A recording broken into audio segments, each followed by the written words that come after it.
어떤 사람들이 유대로부터 내려와서 형제들을 가르치되 너희가 모세의 법대로 할례를 받지 아니하면 능히 구원을 받지 못하리라 하니 바울 및 바나바와 그들 사이에 적지 아니한 다툼과 변론이 일어난지라.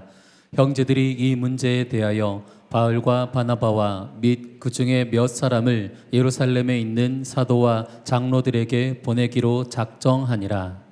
그들이 교회의 전송을 받고 베니게와 사마리아로 다니며 이방인들이 주께 돌아온 일을 말하여 형제들을 다 크게 기쁘게 하더라. 예루살렘에 이르러 교회와 사도와 장로들에게 영접을 받고 하나님이 자기들과 함께 계셔 행하신 모든 일을 말하매 바리새파 중에 어떤 믿는 사람들이 일어나 말하되 이방인에게 할례를 행하고 모세의 율법을 지키라 명하는 것이 마땅하다 하니라. 사도와 장로들이 이 일을 의논하러 모여 많은 변론이 있은 후에 베드로가 일어나 말하되 형제들아 너희도 알거니와 하나님이 이방인들로 내 입에서 복음의 말씀을 들어 믿게 하시려고 오래전부터 너희 가운데서 나를 택하시고 또 마음을 아시는 하나님이 우리에게와 같이 그들에게도 성령을 주어 증언하시고 믿음으로 그들의 마음을 깨끗이 하사 그들이나 우리나 차별하지 아니하셨느니라. 그런데 지금 너희가 어찌하여 하나님을 시험하여 우리 조상과 우리도 능히 매지 못하던 멍에를 제자들의 목에 두려느냐. 함께 읽습니다. 그러나 우리는 그들이 우리와 동일하게 주 예수의 은혜로 구원받는 줄을 믿노라 하니라. 아멘. 할렐루야, 반갑습니다. 네, 저는 라오스에 파송되어서 사역하고 있는 배동진 선교사라고 합니다. 저는 오늘 사실 여러분들을 참 만나 뵙고 싶었어요. 왜냐하면 그 코로나라고 하는 긴 선교의 침체기가 있었는데 사실 선교 현장에 있는 저희들에게는 참 여러 가지로 중단해야 되는 또 심적으로 또 어려운 많은 일들이 있었습니다. 근데 특별히 우리 충일교회 세계선교부에서 참 여러 가지로 선교 현장에 있는 저희들을 격려해 주시고 또 우리 충일교회 가족들께서 열심히 기도해 주셔서 저희가 또 이 시기 동안에도 하나님의 은혜 가운데에 맡겨주신 일들을 잘 감당할 수 있었습니다. 이 자리를 빌어서 다시 한번 감사의 인사를 드립니다. 잠깐 우리 라오스 동영상을 한번 보시고 말씀을 함께 나누겠습니다.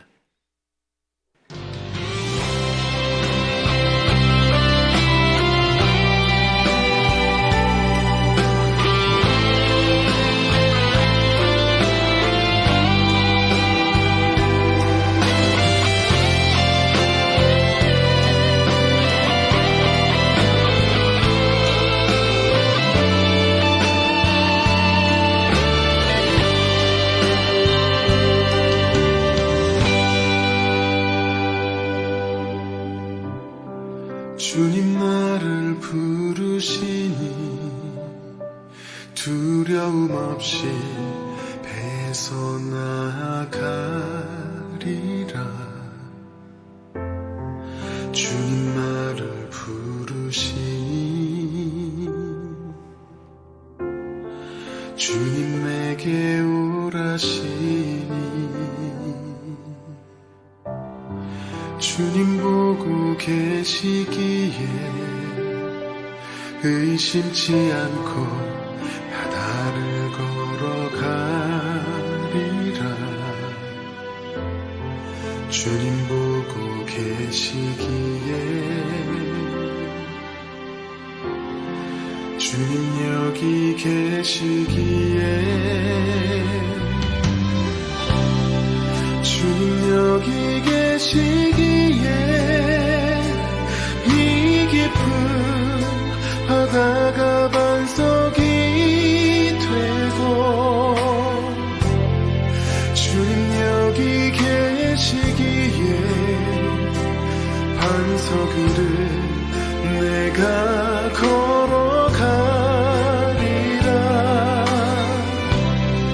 주님 여기 계시기에 저 거친 파도가 반석이 되고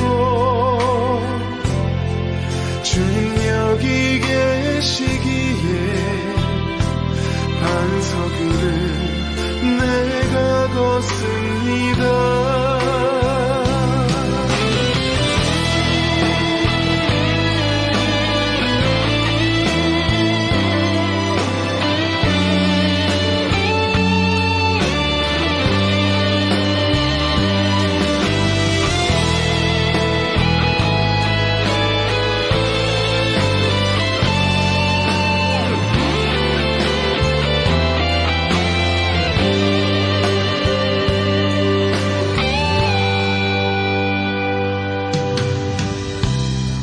주님 보고 계시기에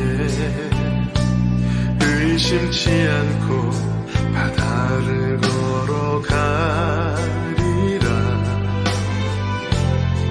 주님 보고 계시기에 주님 여기 계시기에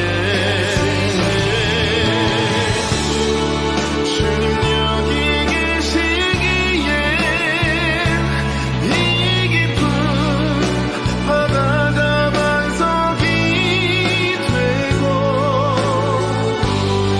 주님 여기 계시기에 반석 위를 내가 걸어가리라. 주님 여기 계시기에 저같이 파도가 반석이 되고 주님 여기 계시기에 반석 위를 내가 걷습니다. 주님 여기 계시기에 이 깊은 바다가 반석이 되고 주님 여기 계시기에 반석 위를 내가 걸어가리라. 주님 여기 계시기에 저같이 파도가 반석이 되고 주님 여기 계시기에 반석 위를 내가 걷습니다. 감사합니다. 저는 2016년 12월에 저희 교단 총회 선교부 파송으로 라오스에 들어가게 됐습니다. 총회 세계 선교부와 말씀을 나누면서 우리 선교사가 가장 많이 들어가 있지 않은 지역으로 가고 싶습니다 말씀을 드렸더니만 라오스로 가라고 추천을 해주시더라고요. 제가 처음 들어갈 때만 해도 저희 라오스에는 저희 교단 선교사가 4가정밖에 없었고요. 제가 5번째로 갔고 제가 가기 전에 5년 동안 아무도 라오스에 들어오지 않았습니다. 원래 제가 이제 7년 차가 됐는데요. 오늘 제가 라오스에서 하고 있는 사역들을 우리 총일교회 가족들에게 좀 나누고 또 함께 기도할 수 있었으면 좋겠습니다. 첫 번째는 저는 우리 라오스에 있는 우리 선교사 자녀들, MK들과 또 우리 한인 가정의 자녀들을 돌보는 일을 하고 있고, 또 하나는 앞서 동영상을 통해 보셨듯이 우리 라오스 최북단 지역과 최남단 지역에 복음을 전하는 땅끝 선교 사역을 하고 있습니다. 먼저 첫 번째 이야기, 우리 라오스에 살고 있는 우리 한인 가정의 청소년들에 대한 이야기들을 좀 나누고 싶어요. 지난 2019년 6월에 제가 한 10일 정도 한국을 방문한 적이 있었습니다. 그때가 저희 아버지 기일이었어요. 제가 라오스에 가고 5개월 뒤에 저희 아버지께서 천국에 가셨습니다. 새벽에 이제 좀 많이 안 좋으시다고 카톡 문자 오고 한 2시간 뒤에 돌아가셔서 제가 그 다음 날 이제 한국으로 나와서 장례 끝나고 3일 뒤에 다시 라오스로 들어갔습니다. 그런데 이제 기일이 되면 저희 어머니께서 자꾸 한국에 나와서 같이 추도 예배 드리자고 자꾸 쪼르시는 거예요. 그래가지고 제가 2019년에 그때 나와서 이제 말씀을 드렸어요. 어머니, 어차피 우리 아버지는 천국 가셨으니까 우리 각자 예배를 드리면 될 것 같다. 그래서 나중에 이제 우리 볼 수 있을 때 그때 보자. 그냥 말씀을 드리고 이제 라오스로 다시 돌아가려고 이제 처갓집에 이제 용인에 있었는데 우리 박상현 목사님이 전화를 하셨어요. 그때 우리 목사님이 충일교회 오신 지 오래되지 않은 때라고 생각되어집니다. 제가 우리 동문들을 통해서 우리 목사님 소식을 듣고 알고는 있었지만 또 뭐 우리 목사님께 부담을 드릴 수도 있고 그래서 제가 연락 안 하고 있었는데 전화를 주셨어요. 그래서 저보고 한번 오라고 하시더라고요. 그래서 커피나 한잔 마시자. 그래서 제가 왔습니다. 그래서 뵙고 잠깐 인사를 나누던 중에 이제 그 우리 이종원 선교사님이라고 아마 우리 충일교회에서도 후원하시는 우리 선교사님이 계세요. 중국에서 사역을 우리 탈북자 사역을 하시다가 추방을 당하셨는데 지금 이제 그 사역지를 아직 못 정하고 이제 한국에 계시는데 한번 만나보라고 하셔서 제가 그 다음 날 만났습니다. 일정이 이제 얼마 없어가지고 연락해서 바로 만났어요. 그리고 이종원 선교사님이 저희 라오스로 답사를 오셨다가 몇 달 후에 이제 라오스로 사역지를 변경해서 오셨습니다. 이종원 선교사님이 그 라오스로 오기로 결정하고 난 후에 우리 박상현 목사님이 전화로 저랑 통화하시면서 그러시더라고요. 동진아, 너는 청소년 사역자니까 우리 민소리 좀 잘 돌봐주라 이러시더라고요. 그래서 제가 여기서 민소리라고 하면 우리 이종원 선교사님의 막내딸을 지칭하는 말입니다. 그때는 제가 이게 무슨 말씀인지 잘 몰랐어요. 예, 알겠습니다 하고 있었습니다. 그동안 저희가 사실 신학교를 같이 다녔지만 이종원 선교사님 부부는 제가 잘 알지만 서로 졸업하고 사역지에서 각자 맡은 교회에서 일을 하다 보니까 20년 동안 얼굴을 본 적이 없어요. 그래서 애들이 어떻게 자랐는지도 잘 모릅니다. 나중에 이제 이성은 선교사님이 라오스에 오셔서 저랑 둘이서 저녁 늦게까지 이야기를 나누면서 그러세요. 중국에서 사역하실 때 마지막으로 이제 비행기에서 체포돼서 추방을 당하면서 이 막내딸을 막 너무 다급하게 필리핀으로 보내신 거예요. 그런데 당시에 이 상황이 너무 급박해가지고 이 딸아이의 의사를 물어볼 시간이 없었던 겁니다. 그것이 그냥 최선의 방법이다 이렇게 생각을 하고서는 15살짜리 딸아이를 저 멀리 필리핀이라는 나라에 혼자 보내버렸어요. 거기서 이 아이가 1년 동안 혼자 지내면서 마음에 막 큰 상처가 생긴 것이에요. 부모로부터 버림받았다라는 생각, 또 나는 우리 엄마 아빠에게 거추장스럽고 불편한 존재다라는 생각. 우리 민소리가 라오스에 와서 처음 저희 교회 예배를 드리러 청소년부에 왔는데 와, 표정이 인간미가 하나도 없어요. 저랑 잠시 인사를 나누고 탁 자리에 앉아서는 핸드폰 탁 꺼내서 딱 핸드폰만 보고 있더라고요. 우리 10대 청소년들 대부분 다 그렇죠. 그냥 의자에 그 앉아있는 그 특이한 그 요상한 자세가 있어요. 딱 그 포즈만 딱 봐도 우리에게 강렬한 무언의 메시지를 던지죠. 저한테 말 시키지 마세요. 저 만사가 귀찮은 10대입니다. 저한테 함부로 말 걸다가 무슨 일 일어날지 몰라요. 그래서 제가 어떻게 했겠습니까? 가만히 내버려뒀어요. 무서워서 말을 못 걸겠더라고요. 몇 주 동안 그냥 놔뒀습니다. 몇 주 그렇게 사목하게 예배를 드렸습니다. 제가 민소라 안녕 잘 지냈어? 하고 인사하면 이렇게 하고 들어가요. 얼음장 같았습니다. 우리 민소리에게는 우리 민소리가 허락한 우리 민소리의 특별 호위무사이자 우리 민소리의 유일한 절친인 아이폰 10 프로 외에는 아무도 민소리에게 가까이 다가갈 수가 없었어요. 그러다 어느 날 우리 민소리 아빠가 이종호 선생님 저한테 전화가 왔어요. 민소리가 저한테 드럼을 배우고 싶다는 거예요. 와, 이 얘기를 들으면 막 신나야 되는데 막 걱정이 되더라고요. 하나님 이걸 어쩌죠? 주일날 쟤를 보는 것만으로도 너무 막 무섭고 떨리는데 쟤를 어떻게 드럼을 가르치죠? 저 10대 저 여자아이를. 근데 민소리와 이제 일주일에 2번 만나서 드럼을 같이 배우고 또 주일에 같이 예배를 드리고 하면서 우리 민소리 표정이 점점 밝아지기 시작했어요. 나중에는 또 저보고 기타를 가르쳐 달래요. 또 같이 둘이서 기타를 열심히 막 쳤습니다. 지금은 18살이 됐는데요. 15살에 저희 라오스에 와서 17살 때부터 지금까지 저희 청소년부 찬양 인도를 열심히 잘하고 있습니다. 그리고 어느 때보다도 활발한 이제 10대 소녀가 됐어요. 저는 항상 그런 마음을 갖고 있습니다.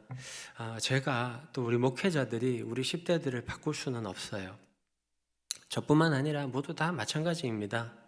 자기 자식 제일 모르는 게 부모예요. 현대사회에서는 우리 자녀들을요, 우리가 같이 키워야 됩니다.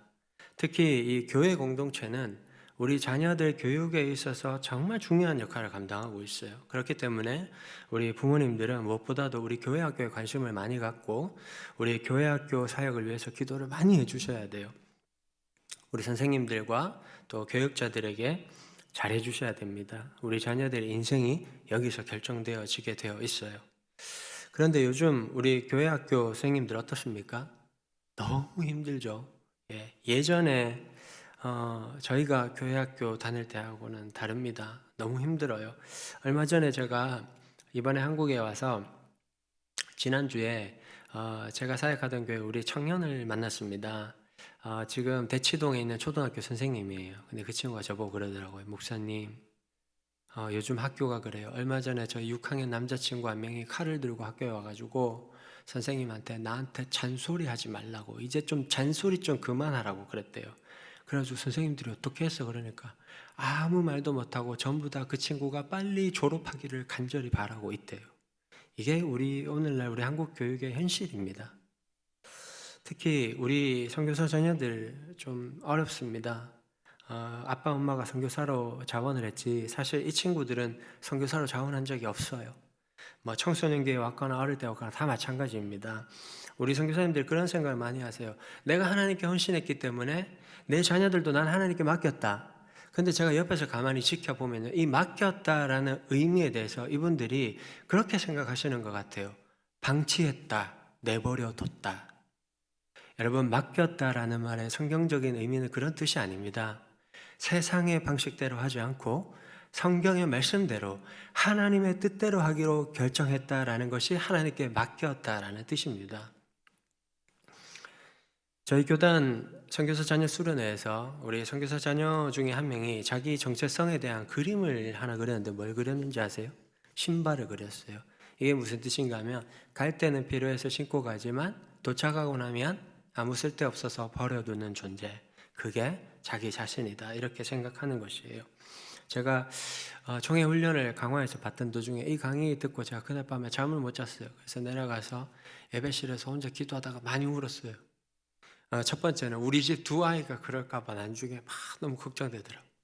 그리고 또 막 선교지에서 우리 자녀들이 그렇게 영적인 돌봄을 받지 못하고 자라고 있다는 사실에 대해서 참 너무나 마음이 아팠어요. 그때 하나님께서 저에게 하신 약속이 있습니다. 내가 너를 선교사를 위한 선교사로 보내겠다라고 하셨어요. 이것이 하나님께서 저에게 맡겨주신 첫 번째 사명이 됐습니다. 라오스에 있는 저희 청소년 문화센터 이름이 포프렌즈입니다. 여러분, 포프렌즈 무슨 뜻일까요?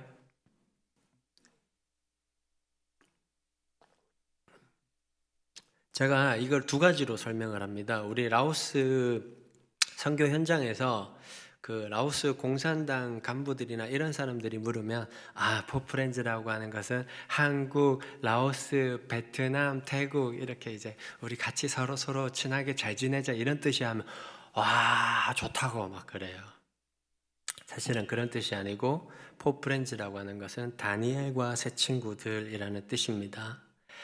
다니엘과 새 친구들이 나라를 잃고 바벨론의 포로로 끌려갔지만 그러나 그 암울한 상황 속에서도 이 하나님께 준비되어져 있던 이 믿음의 이 10대들이 이 하나님의 역사 가운데 위대하게 쓰임받게 되지 않습니까? 그래서 이 땅에 있는 우리 청소년들도 우리 하나님께서 다니엘과 새 친구들과 같은 그런 세대들로 하나님 우리 자녀들을 양육할 수 있도록 하나님 도와주십시오. 그런 마음으로 포프렌즈라고 이름을 지었습니다. 올해로 5년째가 됐지만 지금도 여러 가지 마음의 상처를 안고 무표정으로 저희를 찾아오는 우리 청소년들을 만날 때마다 이 친구들을 어떻게 감당해야 될지 참 두려운 마음이 들 때가 많이 있습니다. 그런데 그때마다 하나님께서 주시는 마음 무엇인가 하면 긍휼입니다. 불쌍히 여기는 마음이에요. 그래서 이 친구들을 불쌍히 여기시는 우리 주님의 마음을 품고 끝까지 이 친구들을 사랑하시는 우리 주님의 그 마음으로 계속해서 다가가는 것이에요. 그래서 저는 이 친구들을 뭐 어떻게 바꾸려고 애쓰지는 않습니다. 그냥 공감해 주려고 애를 써요. 내가 너희들에게 무지하게 관심이 있다는 것을 저는 뭐 표현을 많이 합니다. 그리고 우리 청소년들에게 가급적 가장 좋은 선물을 주려고 애를 써요. 그래서 우리 한국교회 트렌드들도 찾아보고, 똑같이 우리 라오스에 있는 친구들이지만 우리 친구들도 좀 그런 교육을 받을 수 있게 해주려고 애를 많이 씁니다. 지난 11월에요 제 생일이었어요. 그때 청소년부 예배가 끝나고 우리 친구들이 제 생일 축하 막 해주더라고요. 너무 감사한 마음이 들었습니다. 축하 끝나고 난 다음에 우리 회장이 목사님 기도 제목 말씀해 주세요 이래요. 그래서 제가 기도 제목 갑자기 얘기를 해야 되는데 그랬어요. 나는 우리 친구들한테 해주고 싶은 게 너무너무 많이 있는데 이 코로나 기간 동안 내가 어찌할 수 없는 이 어려운 상황들 때문에 여러분들에게 내가 더 많은 것을 해주지 못해서 너무 미안하다.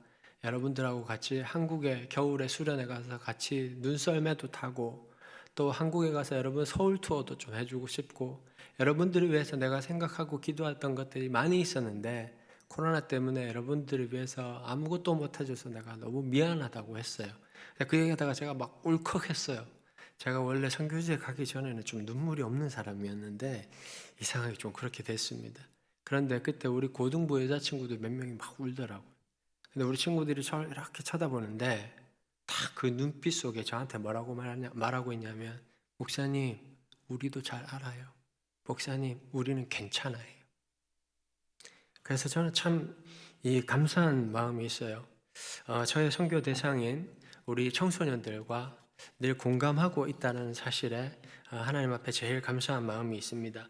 제가 이 친구들에게 관심과 사랑을 쏟아붓고 있고, 또 건강하게 이 친구들이 또 그 마음을 잘 알고 감사해야 한다는 것에 대해서 참 이게 하나님 주신 큰 은혜라고 생각되어집니다. 우리 청소년들이 영적으로 건강하게 자라난다는 것은 바로 이런 의미입니다. 자신들이 늘 관심받고 사랑받고 있다는 사실을 알고 있는 것이에요. 그리고 우리 하나님의 사랑은 이보다도 더 위대하고 또 원대하셔서 내 모든 인생을 하나님께서는 예비하시고 인도해 나가신다는 것을 경험해 가는 것입니다. 제가 이 친구들을 양육하는 기간은요 사실 고등학교 때까지가 전부입니다.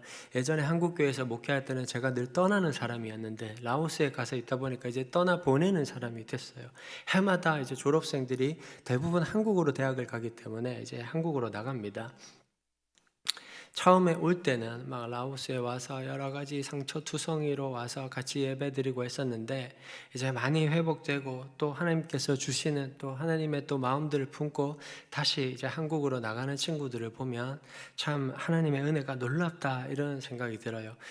작년 6월에 이제 4명의 친구들이 이제 학기를 마치고 이제 한국으로 들어가는데, 예배 때 이제 마지막 인사를 이제 하는데 한 친구가 그런 얘기를 하더라고요. 한국에 가서도 우리 교회와 같은 좋은 교회를 만날 수 있도록 기도해 주세요 그러더라고요. 또 난 예배 시간에 제가 그 얘기 듣고 또 울컥했어요.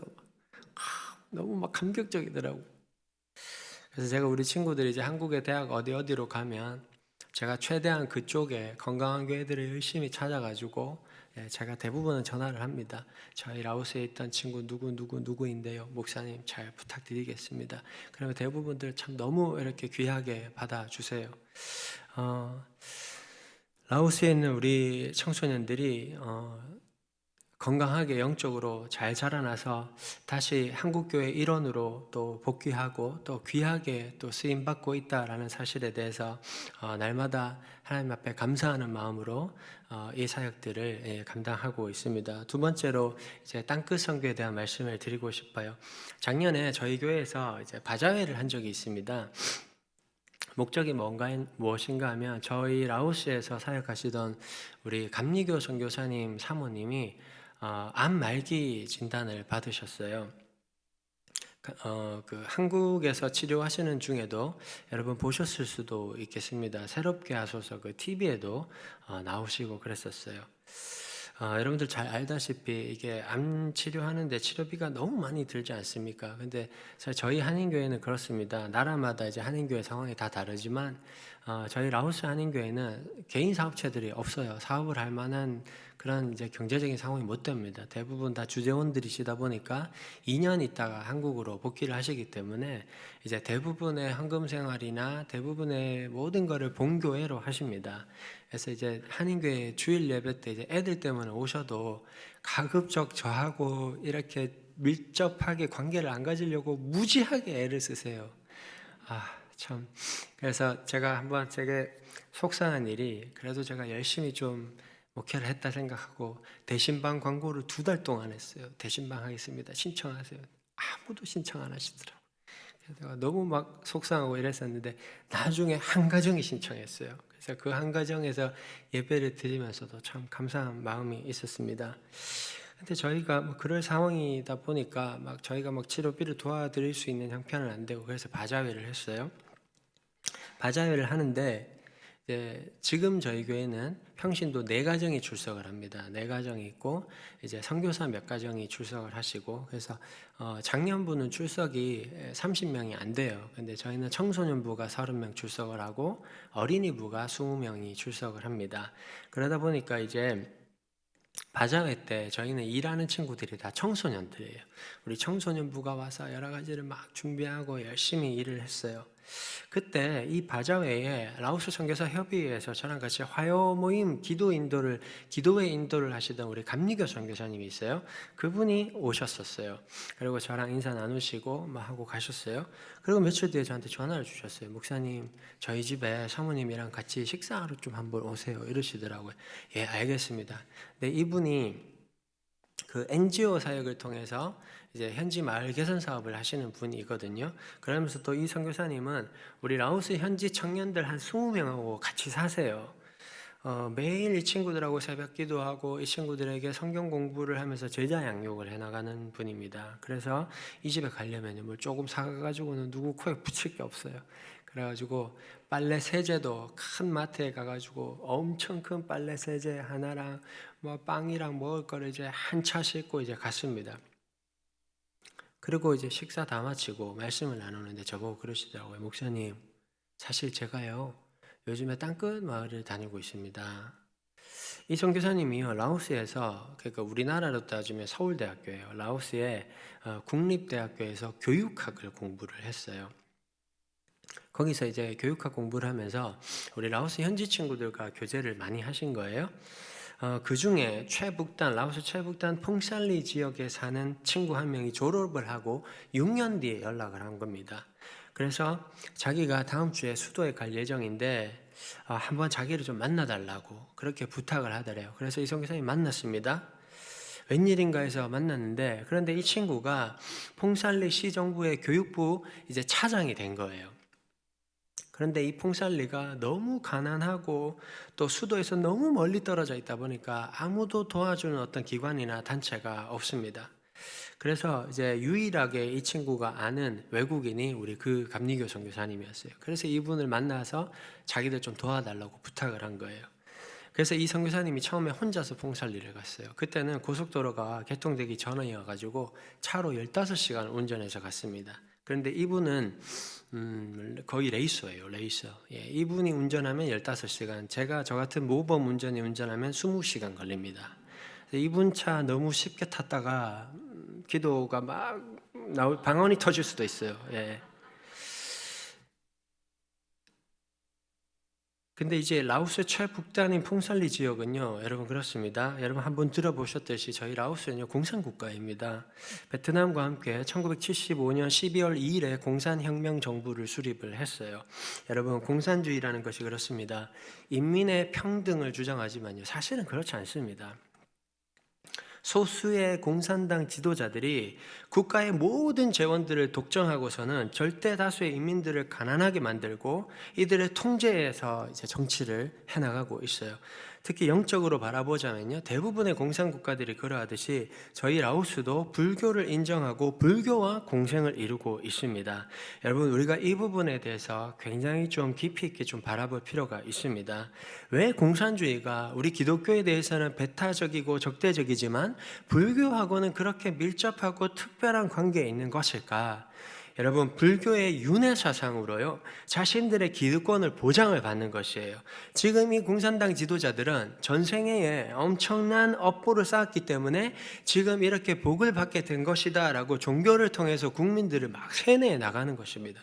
절대 다수의 국민들이 지금의 이 독재자들의 기득권에 대해서 아무런 저항 없이 종교적으로 받아들이게 만드는 것이에요.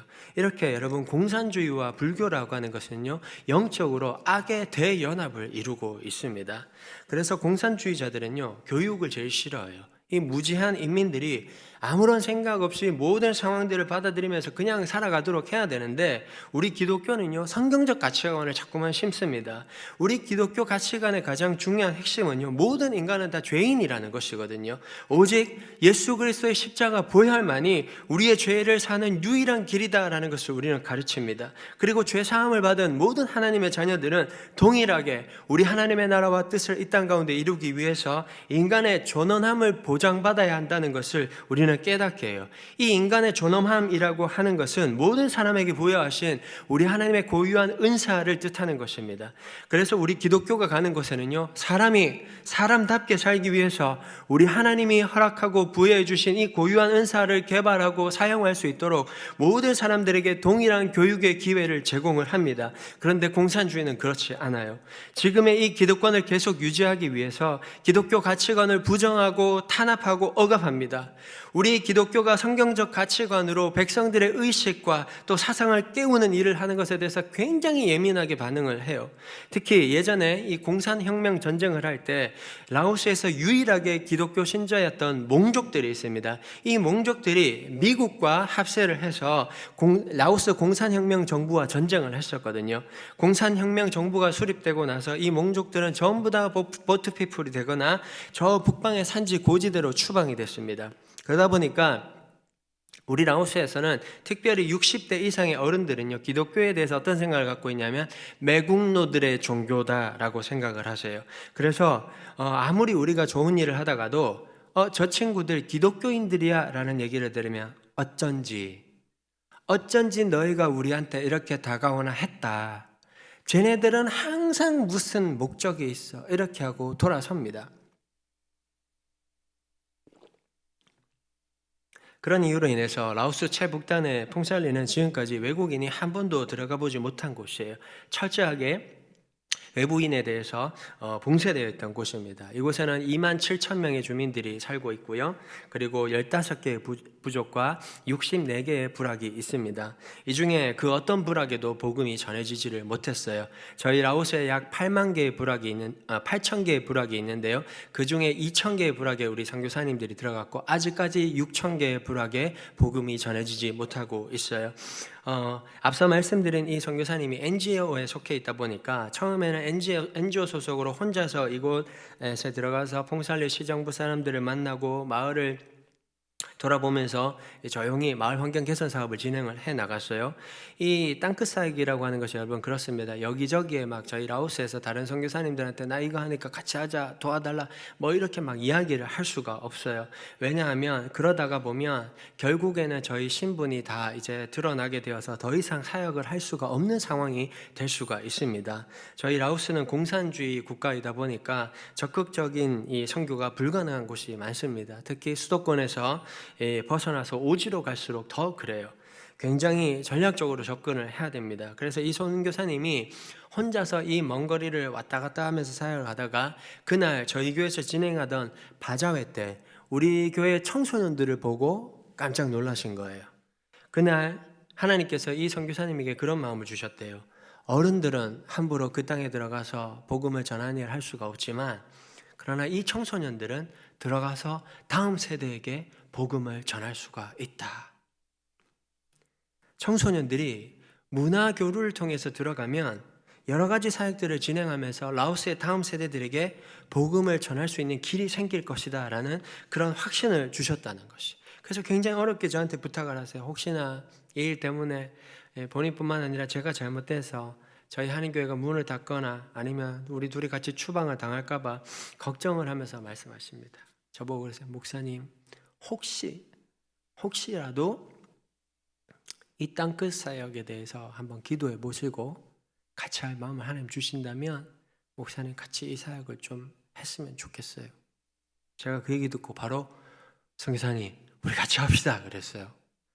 선교사님 이게 하나님께서 우리를 이 땅에 부르신 이유인데 이걸 뭐 생각해보고 기도해볼 필요가 뭐가 있겠냐. 하겠습니다. 제가 최선을 다해서 같이 협력하고 함께 그 땅끝 마을에 복음을 전하는 일에 제가 동참하겠습니다. 그리고 이 선교사님과 같이 퐁살리를 방문했어요. 참 신기한 것은요, 우리 하나님 하시는 일 정말 신묘막측합니다. 제가 처음 교회를 개척하면서 저희 교회 인테리어 공사를 맡긴 우리 건축업자 한 분이 계세요. 사장님이. 이 사장님 굉장히 성격이 꼼꼼하게 막 일을 잘 하시더라고요. 그래서 제가 이 사장님을 여러 선교사님들 센터 건축하는데 소개를 많이 해드렸거든요. 그리고 저에게 땅끝 선교를 제안하신 그 선교사님에게도 소개를 해드렸어요. 사실 이분의 사역장이 센터라고는 하지만 그냥 허허벌판에 단층짜리 집 한 채 있습니다. 이거 하나 세우는 일에 또 예산이 없었어요. 이분도 뭐 후원교회가 막 그렇게 막 적극적으로 이렇게 할 수 있는 형편이 아니라 가지고 막 있는 없는 예산들 모으고 해서 이제 20명 현지 제자들을 데리고 살아야 되니까 일단 집이 커야 되잖아요. 그래서 그거를 짓는데 제가 소개를 해드리면서도 사장님 여기는 돈도 없고 뭐 어쩌고 저쩌고 이런 말 하기도 너무 미안하고 해서 그냥 막 소개만 하고 얼른 피해버렸어요. 어떻게 되든지 하나님 알아서 하시겠지만. 근데 이분이 그런 상황을 다 알면서도 열심히 그 센터를 짓는 일에 최선을 다해서 해주셨어요. 그리고 나서 저희가 퐁살리에 마을 화장실 개선 사업을 진행을 하면서 이분에게 자문을 구하게 됐어요. 이분은 건축업자잖아요. 우리는 건축에 대해서 실무적인 일을 잘 모르잖아요. 그래서 이분에게 어떻게 하면 예산을 작게 들이면서 화장실을 잘 짓고 그래서 좀 많이 보급을 할 수 있을까 이런 거를 자문을 구한다고 이분하고 같이 셋이서 만나서 퐁살리 사역 때문에 막 얘기하고 밥 먹고 이러는 일이 굉장히 자주 생겼습니다. 여러분 한번 생각해 보십시오. 장로교 선교사 한 명이랑 감리교 선교사 한 명이랑 건축업자 한 명, 예수 안 믿는 건축업자예요. 이렇게 셋이서 팀이 형성이 됐어요. 근데 저희 둘은 선교사니까 당연히 뭐 복음에 대한 사명을 가지고 있기 때문에 이 일을 하지만 이분은 예수도 안 믿는 분이 그냥 저희 둘이랑 교제하면서 저희 두 사람을 믿고서 두 분 선교사님이 하시는 일이면 저도 돕겠습니다 하면서 땅끝 선교회를 같이 하겠다고 해서 지금 같이 하고 있어요. 본인 고향인 이분이 마산 분이시거든요. 마산의 로타리 클럽하고 연결해 주셔가지고 마산 로타리 클럽에서 아까 무치 후아이산 그 학교에 대한 얘기를 듣고 기숙사를 건축하는데 돕고 싶다고 해서 6천만 원을 헌금을 하셨어요. 제가요 그거 보면서 굉장히 놀랐어요. 그렇구나. 하나님이 하시는 일에는 예수 안 믿는 사람들을 통해서도 하나님 일하시는구나. 와, 우리 하나님 정말 놀라운 분이다. 이분이 아직은 예수님을 영접하지는 않았지만 머지않아 예수님의 신실한 제자가 될 것이라고 저는 확신합니다. 저한테 그러시더라고요. 라오스에 와서 자기가 건축업을 하면서 여러 선교사님들 많이 만났대요. 그런데 자기 마음에 그런 감동을 주는 선교사다운 선교사님을 만난 적은 없대요. 그래서 항상 업무적인 관계 이상을 가져본 적이 없다고 하시더라고요. 그런데 저희 둘을 통해서 인식이 바뀌게 됐다 그러시더라고요. 너무 감사하죠. 저희 두 선교사가 저희는 막 생활비에서도 막 빼가지고 어떻게든 현지 분들하고 얘기를 하다가 뭘 해야 되면 어떻게 우리 생활비를 어떻게 해서도 막 그걸 해야 되고 우리는 둘이가 성격이 좀 그래요. 그래가지고 막 하고 이러니까 이분들이 그걸 보면서 이분이 그러시더라고요. 목사님 제가 두 분을 보면서 이런 일을 하는 사람이 선교사구나 그런 인식을 갖게 됐대요. 퐁살리 사람들은 이분이 말씀하시기를 목사님 퐁살리 사람들은 아마 나중에 우리 두 분 선교사님에 대해서 참 고마운 마음을 영원히 간직하게 될 것 같습니다. 그 얘기 듣고 제가 너무 감격적이더라고요. 여러분 우리 하나님이 하시는 일은 그렇습니다. 우리는 굳이 누군가에게 우리가 뭐 예수 믿어라 막 그렇게 강요하지 않아도 우리가 하루하루 그리스도인다운 삶을 성실하게 살아가면 우리와 함께하는 이들이 있습니다. 우리의 마음을 알아주고 우리의 편이 되어주고 우리 그리스도인들의 삶의 방식을 통해서 예수님을 인격적으로 만나는 사람들이 분명히 있어요. 이런 역사가 사도행전에도 많이 나타났었지 않습니까? 저는 선교지에서 이런 성령의 역사를 경험하고 있다는 사실이 제일 기쁘고 감사해요. 우리 충일교회 가족들께서 혹시 선교지를 위해서 기도하실 때 저희 선교사님들을 위해서도 뭐 기도해 주시지만 생각나실 때 우리 건축업자 사장님을 위해서 꼭 기도해 주시면 좋겠어요. 정한진 사장님입니다. 정한진. 네. 처음 제가 풍설리를 가면서 굉장히 기대하는 마음이 있었습니다. 하나님께서 이 땅에 나를 부르시면서 어떤 마음을 주실까? 어떻게 말씀하실까? 이제 풍설리에 도착을 해서 먼저 시정부 관계자들하고 1시간 반 동안 회의를 했습니다. 부시장님, 사무국장님, 교육부 부장, 교육부 차장, 보건국장, 청년공산연맹 팀장 이런 분들과 인사를 나누고 다양한 분야에 대한 이야기를 나눴습니다. 그리고 회의가 끝나고 나서 이분들이 저녁 식사를 대접해 주시겠다라고 하는 거예요. 여러분 라오스 공산당 공무원들은요 그럴 리가 없어요.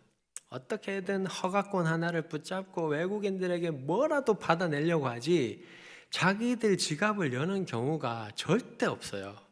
근데 저녁 식사 대접해 준다 해서 뭔가 해서 따라갔더니만 그 시장 옆에 있는 현지 식당이에요. 대나무로 막 이렇게 해서 만든 현지 식당에 갔는데 가보니까 가운데 시커먼 국물이 뭔가 하나 있고 주에 뭐 여러 가지가 있는데 다른 거는 보니까 알겠어요. 돼지 내장 볶음이나 야채 볶음이나 보니까 알던 건데 가운데 있는 게 제가 라오스에 7년 살아 6년 살아 7년째지만 뭔지 잘 모르겠어요. 그래서 조용히 옆에 이제 교육부 부장이신 여자 공무원한테 저게 뭐냐고 물었더니만 뭐라고 얘기하는데 제가 처음 듣는 단어예요. 이게 뭐지 하고 그 단어를 기억을 했습니다. 그런데 먹으면서 그 고기를 살짝 뜯어 보니까 토막이 조금 작아요. 쥐 종류겠다라는 생각이 들었어요. 그래서 국물 좀 떠먹고 그건 안 먹고 다른 것만 좀 집중적으로 먹었습니다. 그 다음날 아침에 일어나서 시장에 가봤어요. 갔는데 청설모 4마리가 탁 누워 있더라고요. 제가 그 아주머니에게 이거를 라오스 말로 뭐라고 부르냐 할 때 어제 그 단어를 딱 얘기하시더라고요. 예, 청설모 국이에요. 청설모 국. 그것도 풍설리 가서 이제 또 한번 먹어봤습니다. 그런데 뭐 그걸 같이 먹는 것도 굉장히 감격적이에요. 라오스 공무원들하고 이렇게 화기애애하게 뭔가를 얘기하면서 할 수 있다는 게 와, 하나님이 하시는 일이라면 어떻게 이럴 수가 있을까라는 생각이 들었어요. 그런데 식사를 함께 하고 이제 숙소에 들어와서 저희 셋이서 1시간 정도 더 회의를 하고 이제 저녁 9시 정도 제가 방에 들어왔습니다. 우리 풍살리에는 호텔이 없습니다. 중국 상인들이 이제 쿤밍 쪽에서 왔다 갔다 하면서 이용하는 그 게스트하우스가 있는데 하룻밤에 자는데 우리나라 돈으로 8,000원이에요. 예, 8,000원이니까 뭐 기대할 필요 없겠죠. 뭐 수건 같은 그런 거 없어요. 그냥 들어가면 막 담배 냄새가 찌들어 있어요. 예. 저도 처음에 들어가서 깜짝 놀랐어요. 오늘 어떻게 여기서 자지 막 했는데 어떻게 씻고 어떻게 해가지고 또 제가 갈 때 저는 분명히 우리 그 감리교 선교사님하고 얘기하면서 목사님 침낭 꼭 챙겨오세요. 거기 추울 수도 있으니까 침낭 챙겨오세요. 저는 그렇게 들었거든요. 근데 갔는데 나만 침낭을 가져온 거예요. 그것도 제가 침낭 없어가지고 우리 집 막 뒤지니까 우리 막내딸 분홍 침낭이 하나 있더라고요. 제가 분홍 침낭 챙겨 들고 갔어요. 그거 깔고 제가 그거 안 깔아서 못 잤을 것 같아요. 너무 막 이 냄새가 많이 나가지고 그래서 막 그런 환경에 있다 보니까 잠도 안 오고 이렇게 막 뒤척뒤척 하다가 제가 한 11시 반 정도쯤에 잠이 든 것 같아요. 제 계획은 5시쯤에 일어나가지고 이제 기도하고 하루를 시작하려고 했는데 하나님이 저를 막 흔들어서 깨우시더라고요. 시계를 딱 보니까 새벽 3시예요. 아직 해가 뜨지도 않은 이른 새벽 시간에 담배 냄새가 찌들어 있는 라오스 최북단의 땅끝 마을, 아무도 찾는 사람이 없는 이 허름한 시골 동네 숙소에서 혼자 엎드려서 우리 하나님 얼굴을 막 구하는데 하나님께서 그 새벽에 저에게 무슨 찬양을 막 부르게 하시는가 하면 주님 여기 계시기에 였습니다. 그 찬양을 혼자 부르다가 막 울었어요. 우리 하나님께 너무 부끄럽고 또 죄송한 마음이 들어서 막 눈물이 안 멈추더라고. 나는 6년 동안 여기 라오스에 살면서 여기는 너무 멀고 여기는 너무 위험하고 이곳에는 복음을 전해봐야 믿을 사람도 없고 그래서 아무도 가지 못하고 갈 필요도 없는 곳이다라고 생각을 하고 그렇게 스스로 포기하고 있었는데 우리 주님은 계속 이곳에 계셨던 것이에요. 계속해서 이 땅에서 이 백성들과 함께 하시면서 이 친구들의 아픔과 눈물을 닦아주시면서 누군가 이 산을 넘고 넘어서, 제가 아까 우리 목사님 찬양 인도하시면서 복음 들고 산을 넘고 하시는데 제가 너무 감격했어요. 성령께서 하시는 일이 이렇게 늘 참 한결같구나 싶었어요. 같은 마음을 주시잖아요. 그죠? 누군가가 이 산을 넘고 넘어서 이 땅에 잃어버린 하나님의 자녀들에게 우리 예수님의 그 십자가 사랑, 그 생명 구원의 소식을 이 땅끝 마을에 전해주기를 기다리고 또 기다리고 계셨는데 아무도 이 땅에 오지를 않으니까 우리 주님께서 거꾸로 이곳의 백성을 우리한테 보내신 거예요. 제발 좀 와보라고. 그 새벽에 우리 하나님께 너무 부끄럽고 죄송한 마음이 들어서 막 눈물로 참회를 하고 아침을 맞이했습니다. 그날 하루 종일 우리 시정부 관계자들하고 같이 풍살리 마을의 여러 부족 마을들을 다 둘러봤어요. 아까 동영상에 보신 그대로입니다. 다 살펴보고 이제 다시 내려오는데 저는 그렇게 기도했어요. 하나님께서 왜 저를 이곳으로 부르셨는지 하나님 잘 알겠습니다. 그런데 하나님, 너무 멀어요. 저는 우리 가정도 돌봐야 되고 우리 아기들도 키워야 되고 우리 교회 목회도 해야 되고 우리 청소년들도 돌봐야 됩니다. 제가 감당하기엔 너무 벅차요. 그리고 하나님, 저는 저 친구들을 도울 재정이 없어요. 근데 하나님께서 저한테 계속 그렇게 말씀하셨어요. 안다 아들아, 내가 잘 안다. 그렇지만 나는 네가 이 길을 오르기를 간절히 원한다 라고 하셨어요. 지금 저는 땅끝마을에서 3가지 사역을 진행하고 있습니다. 첫 번째는 제 소망입니다. 제가 우리 그 감리교 성교사님 백총명 목사님하고 얘기하면서 백총명 목사님도 목사님 너무 좋을 것 같아요 막 그러시더라고. 뭔가 하면 이 64개의 부락 중에서 10개의 부락이라도 마을 회관을 세우는 것이에요. 여러분, 우리 라오스는요 교회 못 세웁니다. 자꾸 그런 분들이 있어요. 아는 선배 목사님 통해서 저한테 연락이 와서 배 목사님, 거기에 우리가 교회를 세우고 싶다. 우리 교회 50주년 기념, 몇십 주년 기념으로 교회를 세우고 싶은데 그걸 좀 도와달라. 그래서 목사님 죄송하지만 우리는 교회 못 세웁니다. 교회 세우려면 라오스 복음주의 교단에 30% 행정비 내야 되고 또 그 지역 마을에 가서 나이반에게 또 30% 내야 되고 경찰에게 또 30% 내야 되고 5천만 원 헌금하시면 2천만 원도 안 남습니다. 그리고 그 교회는 교회로서 역할을 못합니다. 교회가 세워지는 순간 바로 그 지역 사람들은 역시 예수 믿는 것들은 자기들밖에 몰라. 이것은 좋지 않은 방법입니다. 마을 공부방 세워주십시오. 그러면 땅도 안 사도 됩니다. 제가 그 마을에 찾아가서 마을 나이반하고 얘기해서 공유지 기증받아서 마을 회관 세우면 공부방하고 애들 양육하고 그러다가 하나님께서 때를 주시면 십자가만 걸면 교회가 되지 않습니까? 이게 훨씬 더 효율적입니다. 제가 보고서 보내면 대부분 뭐라고 답장하실까요? 목사님 죄송하지만 우리 교회 선교 방향과는 맞지 않습니다. 저희는 다른 나라의 교회를 세우겠습니다. 그렇게 하시라고 합니다. 저는.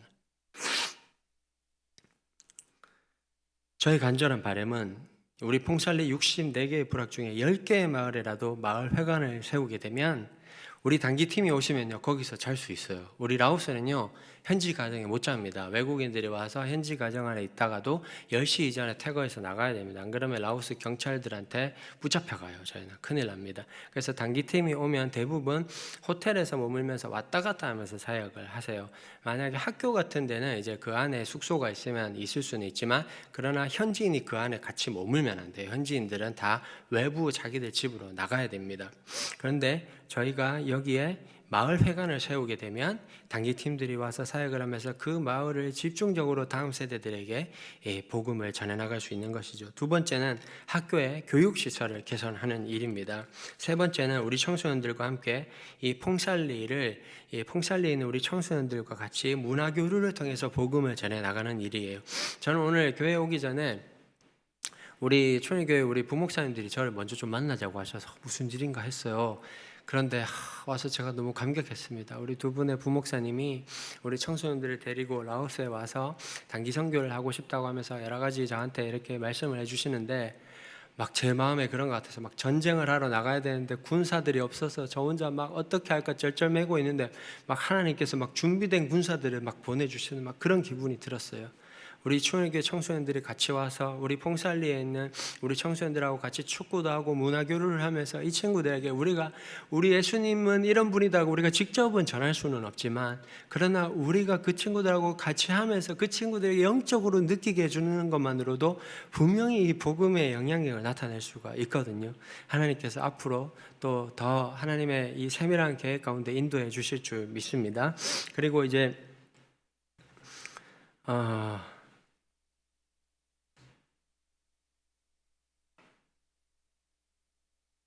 네, 그리고 마지막으로 아까 이제 우리 학교 이제 그 교육시설 이제 개선 사업들을 진행하고 있는데, 좀 전에 동영상을 통해서 보셨지만 우리 무찌 후아이산에 있는 학교의 경우에 217명의 학생들이 학교를 다니고 있지만 이 학교에 기숙사라고 해봐야 아까 저런 모양이고 학교 화장실이 없습니다. 여러분, 학교 화장실이 없는 게 좀 이해가 되질 않죠. 217명이 다니는데, 제가 그날 회의하다가 막 2시간 넘게 회의를 막, 라오스 사람들은요 회의하면 한 명씩 돌면서 막 얘기를 얼마나 오래 하는지 몰라요.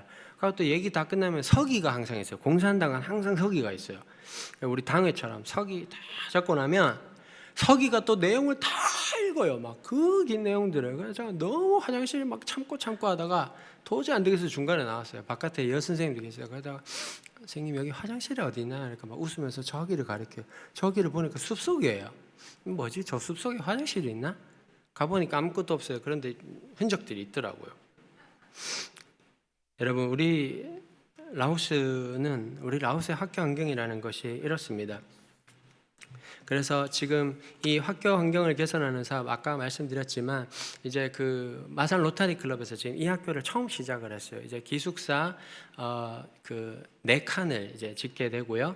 그 다음에 2월에 이번에 단기 선교 오는 울산의 교회에서 처음에는 이제 1,000불 정도 우리가 그쪽에 선교원금 해서 뭘 할 수 있는 거를 목사님 소개해 주세요. 그래서 제가 1번, 2번, 3번, 4번이 있습니다. 이 중에 하나 골라서 하십시오. 한번 기도해 보세요. 이랬는데 그 교회에서 답장이 와서 저희가 다 하겠습니다 이러시더라고요. 그래서 너무 감사해서 또 저희끼리 얘기 나누면서 막 저희끼리 막 너무 감동했어요. 그래가지고 이번에 이제 무찌 후아이산이 처음으로 이제 학교 기숙사와 화장실, 샤워장까지 이제 공사가 다 끝나게 됩니다. 사랑하는 우리 충일교회 가족 여러분, 오늘 우리가 앞서 읽었던 이 본문 말씀은 안디옥 교회에서 있었던 일에 대해서 말씀을 하고 있어요. 당시 안디옥 교회는요, 이 유대교 출신 바리새파 사람들하고 사도들 사이에 매우 심각한 교리 논쟁이 있었어요. 그 교리 논쟁의 핵심이 무엇인가 하면 이 유대교 출신인 이 바리새파 사람들이 이방인 회심자들에 대해서 자신들이 가지고 있는 그 출신 배경에 대한 특권의식을 주장하면서 그들을 막 차별했기 때문이에요. 중요한 것은 무엇인가 하면 오늘날 우리 안에서도요, 교회와 그리스도 공동체 안에서 우리도 모르는 벽이 생기고 또 서로 간에 구별을 짓고 또 나누는 무리가 발생을 하기도 하고 또 분열이 생기기도 한다는 것입니다. 원인은 뭘까요? 그것은 복음의 본질보다 우선하는 이 유대교의 할례와도 같은 이런 비본질적인 신앙 요소가 우리 안에 있기 때문이에요. 그렇다면 여러분, 복음의 본질이란 무엇일까요? 복음의 본질은요, 첫 번째로 하나님께서 우리를 부르시고 택하신 이유를 아는 것입니다. 오늘 본문 7절에 이렇게 말씀하고 있어요. 많은 변론이 있은 후에 베드로가 일어나 말하되, 형제들아 너희도 알거니와 하나님이 이방인들로 내 입에서 복음의 말씀을 들어 믿게 하시려고 오래전부터 너희 가운데서 나를 택하시고 라고 하셨어요. 베드로가 선포하기를 하나님께서 오래전부터 너희 가운데서 나를 택하신 이유가 무엇이라고 말씀하고 있습니까? 이방인들에게 내 입에서 이 나오는 복음의 말씀을 믿게 하시려고. 여러분, 하나님께서 우리 한 사람 한 사람을 부르시고 택하신 이유가 여기에 있어요. 우리를 통해서 예수 그리스도를 알지 못하는 이들에게 복음의 말씀을 전하는 데 있습니다. 우리는 이 일을 위해서 선택받은 사람들이에요. 이것이 여러분 앞뒤가 바뀌어서는 안 돼요. 우리가 하나님께 택함을 받은 것이 우선이 아닙니다. 복음을 모르는 사람들을 나중으로 생각하면 안 돼요. 복음을 전하는 사람이 갑, 또 전에 듣는 사람이 을이 되어서는 안 됩니다. 복음을 알지 못하는 이들을 바라보면서 우선은 저 사람 내가 전도할 만한 사람인가, 또 내가 저 사람에게 지금 전도할 만한 그런 형편이 되는가, 이런 거 먼저 생각하면 안 됩니다. 또한 전도 대사장자들 바라보면서 저 사람들 중에서 과연 그리스도인이 될 만한 자격이 있는 사람들이 있나, 우리 충일교회의 이 수준에 적합한 그런 교양과 인격을 가진 사람인지 우리가 선별해서 택하고 복음을 전할지 말지 결정하는 것이 아니에요. 180도 바뀌어야 됩니다. 하나님께서 우리를 복음을 전하는 자로 택하신 것은 나를 통해서 복음을 들어야 하는 사람들이 있기 때문에 우리를 택하신 것입니다. 고객이 있기 때문에 일자리가 생기고 직원이 있는 것처럼 우리가 갑이 아니고 저분들이 갑이에요. 우리는 모두 다가 하나님이 고용한 사람들입니다. 우리를 통해서 복음을 받아야 하는 이들이 누구인지 또 어디에 있는지 우리는 알 수 없지만 그들이 누구이든지 간에 또 어디에 있든지 간에 우리가 때를 얻든지 못 얻든지 어떤 상황 어떤 자리에서든지 그 사람들에게 복음을 전하는 도구로 하나님께 택함 받은 사람들이 우리들이에요. 이것이 복음의 중요한 첫 번째 본질입니다. 두 번째로 복음의 본질은 차별하지 않는 우리 하나님의 마음을 갖는 것이에요. 그래서 8절과 9절에 뭐라고 말씀하십니까? 또 마음을 하시는 하나님이 우리에게와 같이 그들에게도 성령을 주어 증언하시고 믿음으로 그들의 마음을 깨끗이 하사 그들이나 우리나 차별하지 아니하셨느니라 하셨습니다. 복음을 통해서 여러분 성령께서 일하실 때 복음의 역사는 동일합니다. 모든 나라 모든 백성들이 하나님의 말씀 앞에 회개하고 예수님의 이름으로 세례를 받고 죄사함을 얻는 것입니다. 성령께서 모든 사람에게 이 사실을 증언하게 하세요. 그리고 믿음으로 그들의 마음을 깨끗하게 하신다라고 하셨습니다. 하나님은 이런 복음의 역사를 일으켜 가실 때 절대 차별함이 없다라고 하셨어요. 여러분 1866년에 제네럴 셔머너 사건이 있었을 때 토마스 선교사님이 순교를 했습니다. 우리나라 최초의 선교사였어요. 당시 토마스 선교사님 나이가 27살이었습니다. 배에서부터 같이 타고 있던 조선 사람들에게 준비해온 신약 번역서 쪽 복음을 나눠주고 마지막으로 막 그 대동강 강변에서 참수를 당하는 순간까지 그 주위 사람들 군병들에게 그 복음의 말씀을 나눠주면서 끝까지 그 어눌한 발음으로 우리 조선인들에게 그런 말씀을 하셨어요. 하나님은 당신을 사랑하십니다. 이 책을 받아주십시오. 이때 제네럴 셔머너가 불타는 것을 구경하기 위해서 대동강변으로 막 나왔던 사람들 중에 11살 소년 최치량이라는 친구가 있었어요. 이 사람이 토마스 선교사님이 뿌린 그 세 권의 책을 집에 가지고 왔어요. 그런데 이 일이 있고 난 뒤에 그 배에서 받은 책을 가지고 있던 사람에 대한 체포 명령이 내려지게 됩니다. 그러자 사람들이 가지고 있던 성경책을 대부분 버리거나 불태워버려요. 그런데 당시 이 영문주사로 있던 박영식이라는 사람은 이 성경을 보니까 종이의 질이 너무 좋은 거예요. 그래가지고 이걸 버리기가 아까워가지고 이 성경을 가져다가 이 성경을 한 장 한 장 뜯어가지고 자기 집 벽주로 다 발랐습니다. 25년의 세월이 흘렀어요. 1891년에 당시의 소년이었던 최치량이 성인이 되어서 널다리골에 있었던 이 박영식의 집을 구입을 해서 이 여관을 운영하게 됩니다. 그때 복음을 이 전하기 위해서 평양에 처음 방문했던 마포 삼열 선교사님과 이 한석진 목사님이 우연히 이 최치량의 여관에 머물게 돼요. 그런데 여관에 들어선 이 두 사람이 깜짝 놀랐습니다. 왜냐하면 이 여관의 모든 벽이 성경 말씀으로 도배가 되어 있었기 때문이었어요. 성경을 찢어서 이 자기 집을 도배했던 이 박영식은 이 마포 삼열 선교사님을 통해서 복음을 듣고 예수님을 믿게 되고 11살이었던 소년 최치량도 25년 후에 복음을 영접하고 세례를 받게 됩니다. 그리고 이 널다리골의 여관은 예배의 처소로 쓰이게 되는데요. 이것이 나중에 평양 최초의 개신교 교회인 널다리골 교회가 되는데요. 여러분 이 교회가 바로 장대현 교회, 한국 기독교 역사상 가장 빛나는 평양 대부흥운동이 일어났던 바로 그것입니다. 여러분 복음의 능력이란 바로 이런 것이에요. 차별 없이 전해지는 복음의 역사 속에서 나타나는 성령의 증언입니다. 마지막으로 세 번째 복음의 본질은요, 오직 주 예수의 은혜로만 구원을 받는 줄을 믿는 것입니다. 오늘 안디옥 교회에서 복음의 본질을 왜곡했던 이 유대교 출신 바리새파 사람들이 주장한 게 뭔가요? 구원을 받기 위해서는 그래 믿음도 필요하지. 그렇지만 동시에 할례가 꼭 필요하다라는 것이었어요. 할례라는 것이 무엇인가요? 유대교의 율법을 준수한다는 표식이에요. 이것은 우리 기독교 신앙의 복음주의 정신에 위배되는 것입니다. 맞지 않아요. 왜냐하면 복음은 오직 예수 그리스도이기 때문입니다. 다른 것은 필요 없어요. 여러분 요즘에 한번 둘러보십시오. 복음을 수식하는 용어들이 너무나 많습니다. 제가 선교지에서도 여러 가지 막 복잡한 용어들을 많이 들어요. 그런데 저는 그때마다 늘 그런 생각이 들어요. 복음이 약해 보이십니까? 복음은 뭐 힘이 없나요? 여러분 복음은 그렇지 않아요. 복음은요 재정이 아닙니다. 돈이 아닙니다. 복음은요 그냥 그 자체에 폭발적인 dynamis의 능력이 있는 것이에요. 복음은요, 우리가 순수하게 이 본질적인 사역에 매달리고 하나님께서 우리에게 맡기신 일을 우리가 순수한 마음으로 감당할 때에 성령께서 일하시는 일이 것입니다. 여러분, 복음은요 절대 약하지 않아요. 복음은요 예수 그리스도 그 자체입니다. 오직 예수 그리스도의 십자가 사랑으로 이 하나님의 백성들에게 구원을 베푸시는 우리 하나님의 은혜이기 때문에 하나님의 백성들에게 우리가 이 복음 하나만으로 우리는 모든 것을 감당해 나갈 수가 있는 것입니다. 사랑하는 충일교회 가족 여러분, 우리 모든 그리스도인들에게는 반드시 그런 경험이 있어야 됩니다. 저는 여러분들에게도 한번 묻고 싶어요. 여러분들 중에 그런 경험 있으십니까? 믿지 않는 한 영혼을 태신자로 품고 이 영혼이 잉태가 되고 또 뱃속에서 잘 자라서 출산을 거쳐서 성숙한 그리스도인으로 양육되어지기까지 이 모든 과정이 사실은 참으로 고단하고 힘들고 어렵습니다.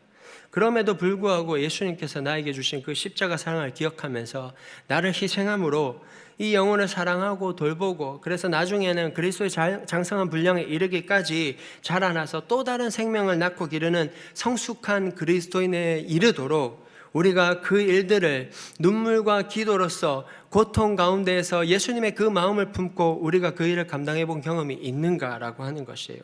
여러분, 우리가 이게 없으면 안 됩니다. 이게 없으면요, 우리는 복음의 본질을 모르는 것이에요. 복음의 본질은요, 이 택함 받은 사람들 그 자체예요. 우리 아버지께서 우리 한 사람에게 맡기신 거룩한 사명은 예수 그리스도를 알지 못하는 우리 형제와 자매들, 아직 믿음이 연약하고 성숙하지 못한 이들과 또 신앙의 위기에 처한 지체들에게 이 복음의 말씀을 전하고 생명을 살리는 것입니다. 오로지 예수님의 은혜로 구원받은 하나님의 백성이 되도록 그들을 이끌어 주시는 것이에요. 그래서 오늘 본문 3절과 4절 말씀에 보면 바울과 바나바가 이 베니게와 사마리아로 다니면서 이방인들에게 주께 돌아온 일을 그들에게 말할 때에 형제들이 이 소식을 듣고 다 크게 기뻐했다라고 말씀하고 있습니다. 여러분, 간절히 바랐고 소망하는 것은 우리 충일교회도 이런 일들로 기뻐하는 교회가 되시기를 바랍니다.